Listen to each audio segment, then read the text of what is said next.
Hi, this is Jindo. Welcome to Tree Leaf. What I love about Master Dogen's Tenzo Kyokun, the instructions for the cook, is that it is a perfect mix without gap of Zen wisdom and compassion and right down to earth, watching the budget and getting things done and paying the bills. There's work to be done, and we can't sit there dreaming about the universe. We have to cook lunch. Master Dogen in this section is giving us some very practical advice. Don't waste a grain of rice. Know exactly how many mouths you have to feed, and feed them. You would think that monks living in a Zen monastery are beyond all concerns for the world, beyond all worries about tomorrow, where their next meal is coming from, whether there's enough money in the treasury to buy potatoes and carrots. But that's not the case. Master Dogen sometimes wrote that the universe will provide. Monks should not worry about where their next meal is coming from. But obviously he worried a lot about where the next meal was coming from and wrote down some very good instructions for getting that meal on the table. It takes a lot of planning. It takes money. It takes effort.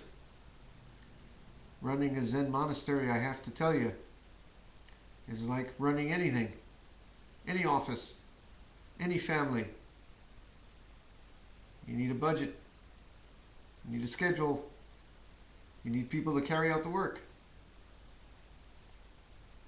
I've been to many a Zen monastery, and I want to tell you that they're not sitting around all day meditating. They're working. Not only repairing the roof and polishing the floors, but guys sitting at desks with calculators, figuring out how they're going to pay for all these grains of rice. Here Master Dogen tells us not to waste a single grain. Well, it's precious.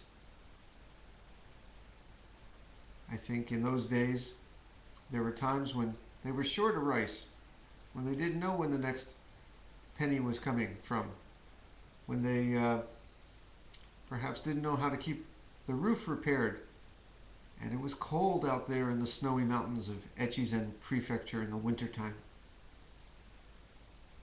Master Dogen had a lot of work to get that place built, to keep it going. Now I am very content to tell you that we have a little project here at Tree Leaf in Tsukuba, Japan that's very much like that. After saving up our pennies, we were able to build a zendo. Actually, the carpenters are working at it. I have some film. It should be finished just in a few weeks. It's going to have a place for about 30 people to sit zazen. And we don't take donations here at Tree Leaf, so please do not send any money. This is my project that I'm building from my own heart. I saved up my pennies to do this. If you'd like to, I encourage people, make a donation to a charity to help people, poor people, hungry people in the world instead of sending any donation to us. Okay? Send it to someone who needs it, to cure cancer, to feed the poor. But I'm very pleased to say that I saved up our pennies here, and the carpenters are working to make a zendo. But boy, let me tell you, it takes a lot of planning. Just today we had to change the plan. We found out it's a small building. We found out there was a way to get another 4 people in there. We changed the floor plan. We need to get more wood. Carpenters need wood. Carpenters needed a day to carve all that wood, to cut all that wood. It added to the budget. But we got a way to get another 4 people in there. This is what it is when you are managing a sangha, when you are taking care of a Buddhist group or a monastery or a temple. It's not all zazen all day, my friends. I'm telling you. It's getting out the checkbook, check about making sure it's balanced, making sure there's food in the cupboard, making sure that every mouth is fed. It's a lot of work. But I sometimes am so grateful that people like Master Dogen were not only great teachers, but they were great administrators, managers. They knew how to delegate. They knew how to assign tasks. They knew how to get things done. So please know that when we're reading the Tenzo Kyokun, it's always a balance of these two things. Doing the most ordinary things, getting things built, getting things done, but at the same time, never losing that heart of wisdom and compassion.